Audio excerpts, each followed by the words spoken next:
I call today voluntary discomfort. And obviously, I've spoken about this quite a bit because this is a Stoic principle. This rise up was actually motivated, however, by the idea of meditation.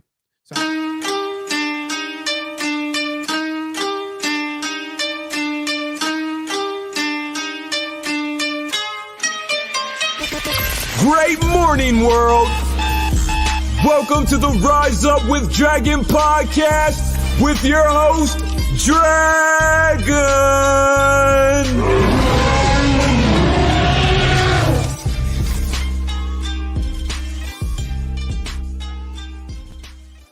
Great morning, world. I always get such a kick out of listening to my intro and my theme song. And I just always look at that situation and I say, where the hell did you get this idea to become this dragon and have an intro like that? So great morning, world. As always, just super grateful, excited for this day. You know, I've been doing a lot of the two primary philosophies that I use and practice in life are Buddhism and Stoicism. And what I love about them is they're just awesome ways to look at life and also navigate. And as you know, I work a lot on this whole interface response system. So I just feel like our time is best spent learning and figuring out how to respond to the uncontrollables of life. And I've just been spending a lot of time in just acknowledging, and this is something everybody can practice, acknowledging when we wake up in the morning, this gift of another day that we've been granted. Through Stoicism, you learn about, the mortality mentality and the impermanence of life. And Buddhism has always just given me the ability to just see things differently. And one of the things that I'm constantly hearing is just to recognize the gift and the blessing that we get just by simply breathing your first breath, recognizing that first moment that you get the chance to wake up again. And that's why I always begin my day by the first moment that I can capture that conscious state. I always start off by saying, thank you. And it's just such a wonderful place to start the day. And then what happens then is it gives you the ability as you go throughout the day to set another goal and that would be to extract everything awesome from it, the good, the bad, and everything like that. So great morning to all of you. So as you know, our new format for the podcast, this is recorded as a podcast. There's no guest today. I'm going to be rocking solo. I will be a guest later today on another show, and that's going to be awesome. This is like part 2 of that divorce series. I don't know if you got a chance to listen to that. That one will drop live next week on Monday. Big part of my life.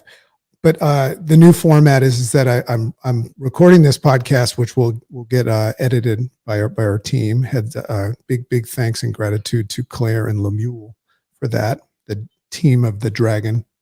But we're live streaming this also to grab the video content. So if you're a visual person and you ever want to watch these shows live, you can watch them on YouTube or on our Rise Up with Dragon community page. So today, I call today voluntary discomfort. And obviously, I've spoken about this quite a bit because this is a Stoic principle. It's a little bit of a longer one, so I'm going to jump right into it and get rid of some of the fluff, as Chicken says.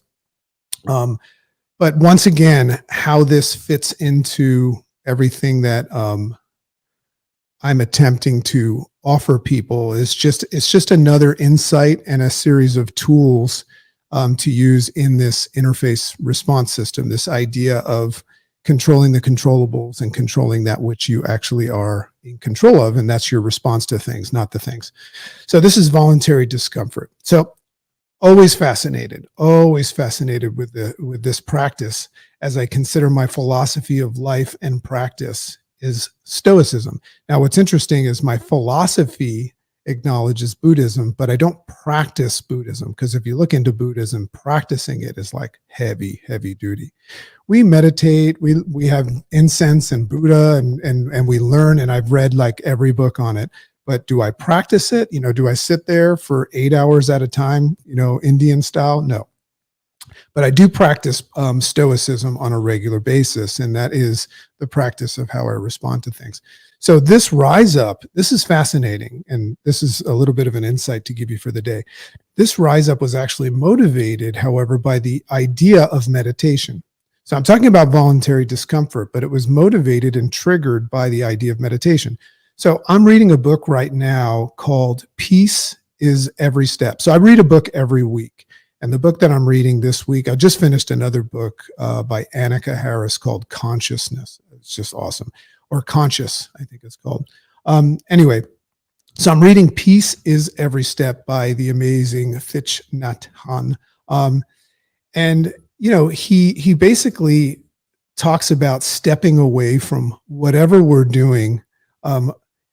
And when he talks about the bell concept in Buddhism, and he talks about the idea of when you hear bells, it's a sign and an opportunity for you to step away from whatever you're doing so that you can recognize and appreciate just the fact that you're alive. You know, he says, take the time when you hear bells to breathe, recognize, and enjoy life away from your grind. Now, why would I think of voluntary discomfort when I think about the idea of just stepping away from your grind and just chilling, right? I mean, who wouldn't look at that and say that sounds good?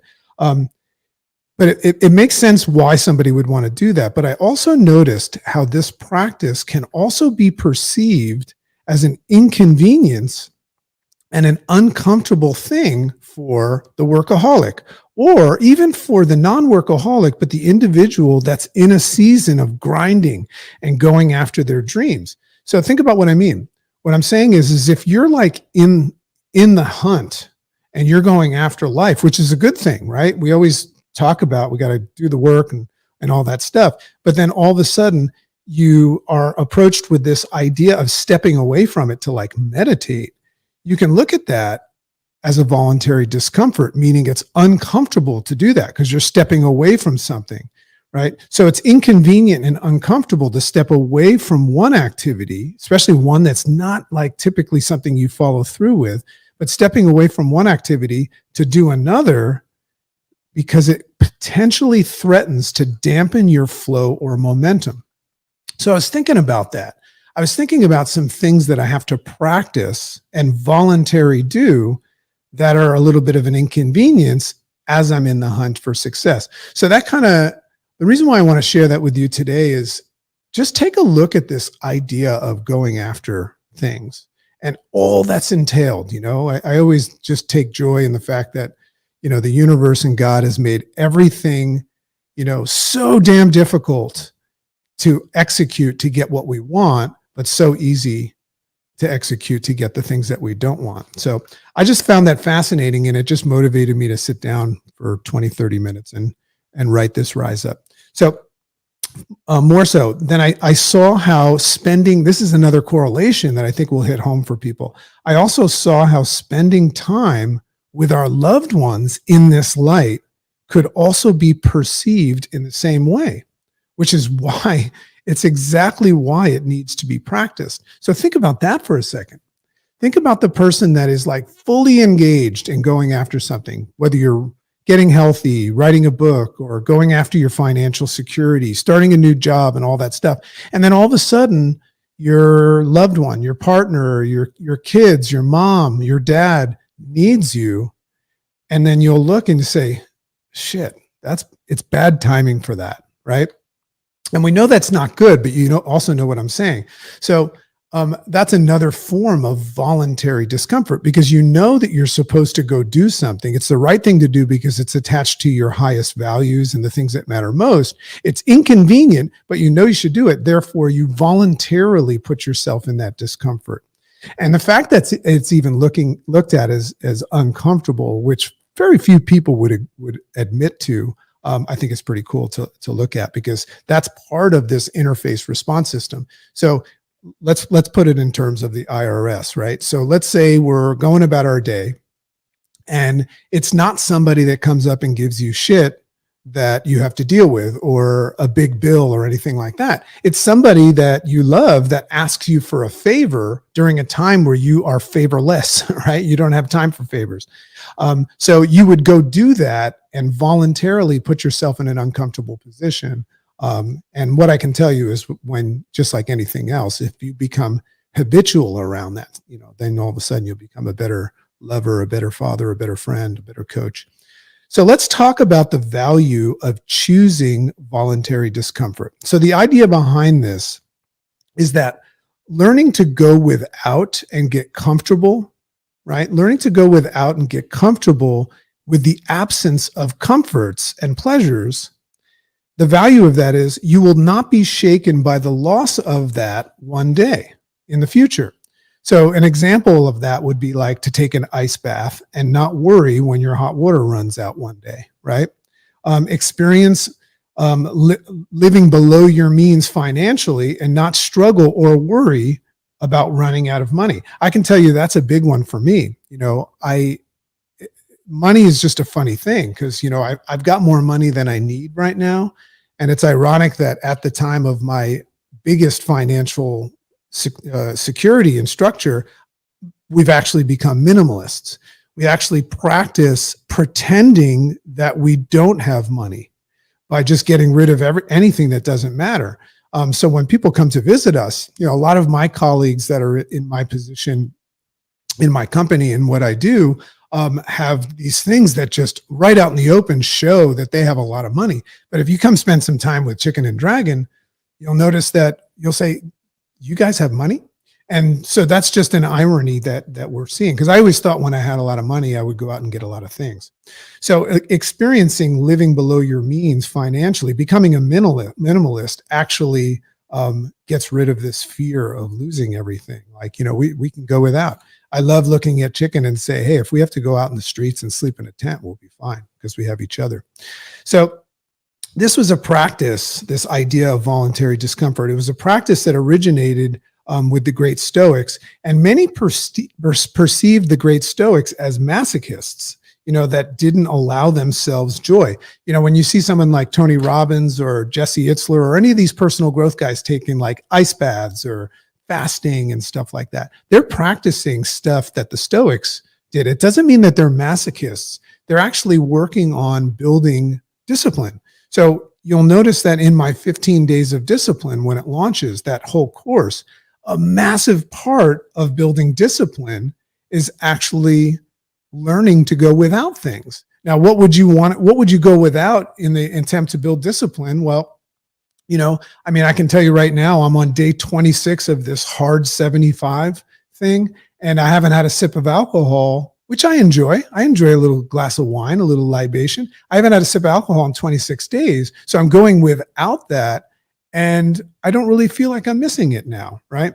So this is something that the Stoics did. And it wasn't that they wanted to go without joy. It's just that they wanted to learn how to better experience life and also in the interface response system manner, handle adversity, because that's the success system that we all need to work on. Is the degree to which we handle adversity is the metric that you can measure somebody's level of health and success. I always ask people, how do you define health? How do you measure health? It's interesting to ask that question. Is it the absence of disease? Is it what somebody looks like? Is it what the doctor tells you? Those are a little bit of measurements, but I think health is defined by the degree upon which you handle adversity. So when I practice these Stoic voluntary discomfort things, what I'm doing is working on my interface response system. I'm working on my ability to handle adversity. So their intentions were not to, not have experienced joy. Their intentions were rather to increase joy and appreciation of the comforts in life by experiencing their absence. I guess that would fall under absence makes the heart grow fonder, but that's not exactly what I'm saying. What I'm saying is that when you are without something, it gives you the ability to consciously recognize what it's like to have it. I've taken my kids to third world countries to do humanitarian work. And it was really interesting because my kids have this just amazing life, And when I took them to Haiti, and they saw what it was like where kids didn't even have clothes. They had like a pair of underwear that had like holes in it, no sneakers or anything. And then my little blonde hair, blue eyes, kid is walking around with like his Air Jordans and, just like cleanly washed shirts, and he's going to go home to his air conditioning. So they got a chance to see what it's like to go without. And it was interesting to watch my kids react to that, because my son Jeremy took his shoes off and gave them to a kid, which started a riot, as I recall. But, just little lessons that we need to let our kids be exposed to. So the amazing Seneca actually practiced the act of going without as a way of learning to appreciate what it was that he had. Epicurus was known to practice voluntary discomfort to increase his enjoyment of life, right? So it wasn't about masochism. It was about learning how to appreciate. And that's one of the things that ties in close with Buddhism. That's why I like to practice both of them. So it's thought of, what's interesting is that voluntary discomfort and this practice is almost thought of as what you guys consider a vaccine to do, right? So it's very similar, and I'll explain the correlation of a vaccine, but it's also very similar to the Buddhist philosophy of seeing the bright side of even the tragedies that we face, of like losing a loved one, as it reminds you, when you lose a loved one, everybody says, "Oh, I'm so sorry. I'm so sorry." But Buddhists don't feel sorry when they lose a loved one or they experience a tragedy. It actually only in that moment unveils how fortunate they were to have them in their life. Like a really cool thing to do, because I see this happen a lot on the internet. First of all, I don't understand. I guess I understand people when somebody has a tragedy, a car accident, or they lose a loved one or something like that, they'll post it. And it's like what we call a prayer warriors post. And everybody rushes. That's a guaranteed viral post. Everybody rushes to that to say, "Oh, I'm so sorry. I'm so sorry." When I see a friend or somebody that I care about that's lost a loved one, I'll always ask them a question. I'll say, "Tell me something awesome about them, and what was their legacy?" And the reason why I do that is exactly what I'm talking about. That's a Buddhist philosophy, is tell me something that you potentially now recognize about them that you might not have before. So my interest, as I was saying before, in this whole concept plays into the IRS, the interface response system. So remember, that is a system, and this is going to be highlighted big time in my book, a system of adopting a better response to the happenings and that we experience in life. So Musonius was another great Stoic, spoke about this idea that it was a kind of a vaccine that creates for ourselves an immunity. This is why we call it a vaccine, an immunity for a time where we must go without, right? So, and I put some bullets here. Remember, what I'm doing here is I'm reading my Rise Up that I do every morning. So vaccines is all about exposing ourselves to something, right? So that when it shows up, we can handle it. And it's kind of like an insurance policy for later. So practicing voluntary discomfort, it's kind of a cool way to look at it. It's like an insurance policy for later. By the way, just as a side note, Dragon doesn't pick sides. Not here to talk about vaccines are good or bad, or masks, or politicians, or anything like that. Because the truth is that I don't know what the fuck I'm talking about when it comes to that stuff. I can give you an opinion about stuff, but that would just be my opinion. So I might as well keep it to myself. So it helps grow confidence and trains for courageousness, right? Think about that. So that's something that I have gotten from voluntary discomfort. It's helped me build confidence and train for courageousness. I'll give you an example. Doing this podcast right now and doing it live and putting myself out all over the place, and just doing interviews and just like saying yes to everything. That's me practicing voluntary discomfort. And what it's doing is it's increased my confidence, and it's also trained me to become courageous. So it also helps to appreciate that which we have. We spoke about that before. By choosing to be cold, you can appreciate warmth. And that's a Buddhist philosophy. So there's a lot of value in this whole voluntary discomfort thing. So let's move on. So I've experienced this firsthand in learning to appreciate, and what I always say, embrace the suck, right? So the hard times that we face, this is the suck, the hard times that we faced in our quest for the calm. Now, I speak about, everybody has to have a goal. My goal in life, it's connected to my role as a father, but my goal is to achieve, some people call it enlightenment, some people call it success. I call it the calm. And the calm is a state where you're neither here nor there, where you're unfuckwithable, where your interface response system is so solid that a bad time can be appreciated, right? So that's my goal every day, is to experience the calm. So the hard times that we face in our quest for the calm, this is where it's helped me. Our optimal life experience and expression, that's what we're all seeking. We want to optimize our impermanent time here. So after learning that the obstacle is the way, and I've read that book and I've just completely bought into that idea, how everything that we desire is on the other side of a pile of shit. So after learning the obstacle is the way, I've learned to live comfortably in the land of the uncomfortable obstacle.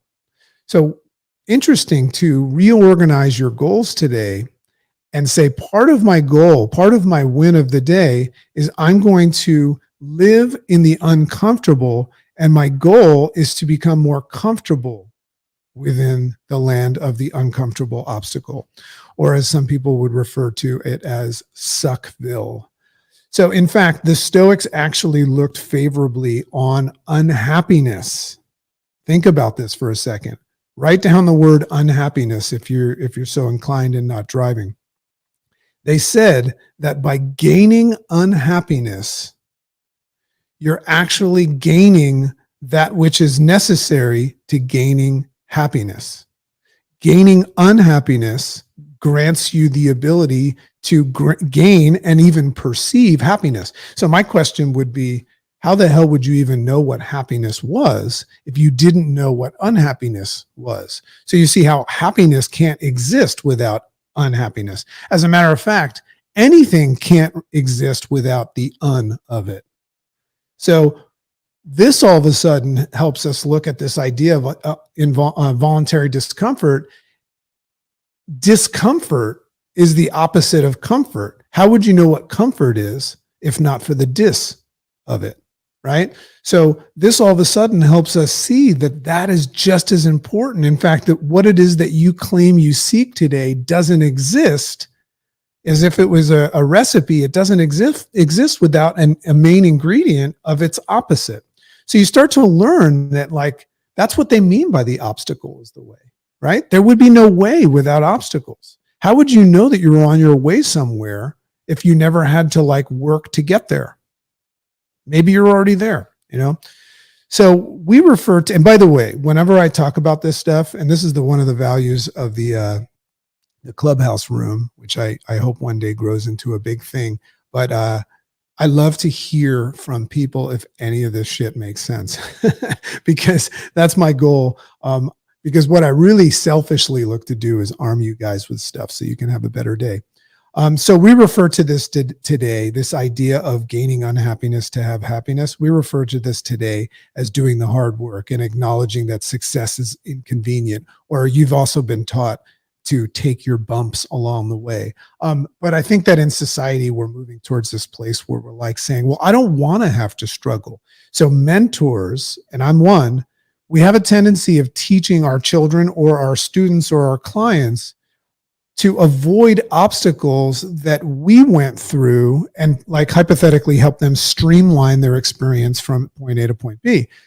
But, I'm not sure if that's a good idea, because here you are teaching people about how to get what it is that you have. How did you get it? By going through those obstacles. I almost feel like we should completely reorganize the way we train. And this is one of the things that I do in the 15 days of discipline. I like the idea of teaching people not to avoid obstacles, but how to handle them, right? Not to streamline and have a faster approach. Your faster approach and to the acquisition and to leverage your success is not going to come by bypassing obstacles. It's going to come from learning how to have a better interface response system. So that's my gig. So another side of this is practicing foregoing the pushing of pleasure. This is another Stoic principle. So this is under voluntary discomfort, to forego the pushing and the urgency of going after pleasure. So the more pleasures that a man captures, the more captures that have the man. Let me read that again. The more pleasures that a man absorbs, the more this is another way of saying it. The more pleasures that a man absorbs, the more dragons he will have to slay. So here's the actual Stoic line. They say, the more pleasures a man captures, or a woman, the more captures that have the man or the woman. So you see, pleasure carries the power of softening us and also creates potential distraction, right? So the best example of this is that of the power of drugs and stimulants. Think about what a drug and a stimulant does. Now, we look at them as a bad thing because of the negative side of it, but let's look at the positive side of a drug or a stimulant. It makes you feel stimulated and it makes you feel awesome. That's why it's dangerous. But this is an example of how if you're going after constantly pushing for pleasure, that pleasure might actually take ownership of you. So the Stoic principle connected to voluntary discomfort is to forego pushing for pleasure. So the value of foregoing certain pleasures, we avoid voluntarily becoming slaves to them. So the Stoics practice discipline and limitations in enjoying pleasure as well as removing themselves from pleasures that are not in support of their desired state. So that's a simple thing to do right now, right? Is to just identify the pleasures that are not in support of your desired state. We'll have an action step at the end connected to that. So some may look at working hard rather than playing wait, let me read this again. Some may look at working hard rather than playing a form of this until they realize that that work is their guilty pleasure that is removing them from the time with family or health. Grab onto that. Because we're in a society where we're taught to do the work and do the hard work. But some people don't recognize that work is the guilty pleasure that they're pushing from because it's an addiction. Now, this is coming from a recovering workaholic, right? So some people don't understand that that's the pleasure, right? They actually think that they're going away from pleasure. They think that that's the involuntary or the voluntary discomfort. No. Because if your work is taking you away from the things that matter most in life, you got to check yourself, right? So the workaholic campaigns, right? We pitch the idea that they are going after their dreams and unconsciously doing so forgetful of the things that truly matter. And that was a tough time in my life. So there's a similar practice, and this is another fun one to look up, called negative visualization, all under the concept of voluntary discomfort. Negative visualization, or another way of saying that, is positive subtraction. What I recommend you do when you hear words like that, write down negative visualization, and then also next to it, write down or positive subtraction. So think about what that means to positively subtract something, to remove something in your life that has a positive effect, right? So this is done by negative visualization. So the Stoics spoke on this concept of negative visualization as a practice that can help you live more in the present moment by acknowledging that it is unpredictable in its impermanence. That is a powerful thing to do, right? To live more in the present moment by acknowledging that it's unpredictable in its impermanence. That's a negative visualization, to identify that you have an impermanent time, an unpredictable, impermanent time here on this planet. So this may lead to complacency and that feeling good enough is good enough. The only reason you will ever make a decision that good enough is because you are under this illusion that you have a certain amount of time, right? But if you practice negative visualization and acknowledge that you don't, well, then you're not going to accept good enough. You're not going to say, I'm fine, right? That's one of the dragon shirts that we're thinking about making. It's just a shirt that says, I'm fine, sponsored by Rise Up with Dragon. And it's just a little bit of humor. So it's important to note that this philosophy called Stoicism came from individuals that were overachievers. Think about that. They were overachievers. These were some of the most successful people in life, right? So there's a little bit of a paradox there in Stoicism. And it also kind of like challenges you to wonder, why did they practice these things if they were some of the wealthiest, most successful people in life? It was probably because they were trying to figure out way in advance how to help Dragon with this interface response system, right? They were coming up with ways of managing the things that got in the way of life. Another irony about Stoics is that you'll notice that some of them, because the idea is that they wanted to live their life to the fullest, right? And experience life to the fullest by going without and things like this, and only focusing on things that were in their control, identifying things that were out, identifying what matters, what doesn't. This is the Stoic way of living.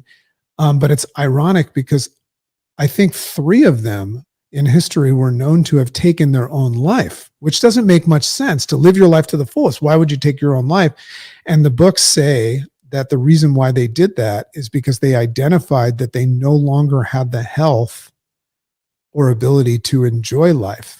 So they saw that that was a time to check out.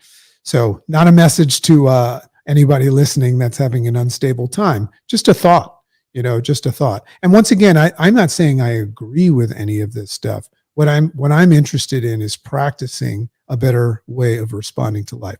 So what's the takeaway and possible actionable step for us to practice? So here's what I would think. Let's just today look at the desired state that we seek, your goal. Then look at the action steps that you've decided to leverage it into existence. Look at the action steps, the things that you can identify that these are the things that leverage what it is that I want, my goal, and bring it into existence. You'll see in those action steps that are supposed to leverage your goal coming into existence, you'll see therein several necessary sacrifices and acts of foregoing comfort for discomfort. So that's how you can start to analyze and identify this in your own life. Look at some of the things that you tend to get lazy to do, but they're good and they promote future growth, right? Those are the areas that you can actually now not do just to promote growth, but do to practice voluntary discomfort. And that's a practice of discipline. And in my 15-day course, when it comes out, probably in about a month, I'm going to help people do this in 15 days. So there lies the value of building discipline around foregoing and getting uncomfortable, thus creating a situation where you get comfortable with the uncomfortable. That's part of building discipline and it's also the part of building healthy habits, is getting unconsciously comfortable, unconsciously competent with things that were once perceived and received as uncomfortable, right? So another nice thing to practice when trying to decide on whether or not something is worth your time, this is another practice, right? Because you could voluntarily get uncomfortable with something that's not a good use of your time. So you have to be able to rationalize this. So another nice thing to practice when trying to decide on this, whether or not something is worth your time and your money, is to first pause before you act, before you impulsively act on that thing, and ask yourself a series of simple questions. And here are some questions I came up with. Does this person, does this happening, does it support my goals and my desired state? Just ask that question. Pause, right? Power of the pause. Is my desire for this thing, this is where we go and get into the materialistic and the immaterial, right? The stuff that doesn't matter versus matter. Is this thing that I desire right now? It's okay to desire things, but ask yourself, is it a natural desire or an unnatural desire? Now, a natural desire would be to desire something that comes from within, and it's like totally what you need and what matters. An unnatural desire would be to acquire something or allow someone into your nightclub as the bouncer that you're doing for some other reason. Maybe you're listening to your mother, father, teacher, preacher, or society. So that thing is just going to just suck you dry, and it's just going to take up space. That's why that's what it means for us to be minimalists. We got rid of all that shit. So does it provide this thing comfort or discomfort? It's always good to acknowledge this thing that you're looking at. Does it provide me with comfort or discomfort? And why would you want to know that? Well, what does comfort have to do with success? Comfort comes very often at the other side of success, but what does comfort have to do with the approach to success? Very, very little. right? Success happens where? Outside the comfort zone. So when you're looking at things and identifying if it's worth your time and your money and your mind, ask yourself, is this providing comfort or discomfort? It's an interesting thing to do, because if it's comfort, it's probably not worth your time. And time, how much time do you have? Don't know, right? So is this potential distraction, is this a potential distraction, or does it provide and stimulate traction? That's another fun question to ask. This person that's giving me shit right now, this thing that's happening, spending time watching the news, whatever it is, right? Worrying about stuff. Does it offer me a distraction from where I was headed, or does it provide and stimulate traction, which is a word out of the word distraction? Got that from Nir Ayel. And then finally, then decide to take it in as a part of your structure, or kindly pass on it at this time. So there's the lesson for today. Voluntary discomfort is a practice. It's an acknowledgement, and it's something that's dramatically changed my life. A lot of my friends that no longer talk to me don't talk to me because they can't stand how good I am at not paying attention to any shit that just doesn't matter. One of the most common things that you hear from Dragon, and I teach people how to do this in my book and in the 15 Days of Discipline, is when somebody says something that doesn't matter, or I'm not sure, or I want to take a pause and ask these questions, I always answer like this. I go, and I wait. And it drives people crazy because they just want me to react to what they said in a positive or a negative way, but I don't do that anymore. Why? Because I don't know how much time I have. I don't know what number I am in the line of people waiting to rocket up to the skies, if we're so lucky. So that's my rise up today. Love and appreciate you all. Love the opportunity to share this stuff. Always looking for feedback via our website is up now, riseupwithdragon.com. You can sign up for the 15 Days of Discipline, the free offer and launch of that. Find me on Instagram. You can DM me. I love your comments. And that's at Rise Up with Dragon. And once again, if you want to watch this episode on YouTube, just find me at Rise Up with Dragon. So love and appreciate you. We'll move over to the Clubhouse room, see if anybody wants to chat about this stuff. Have a wonderful day.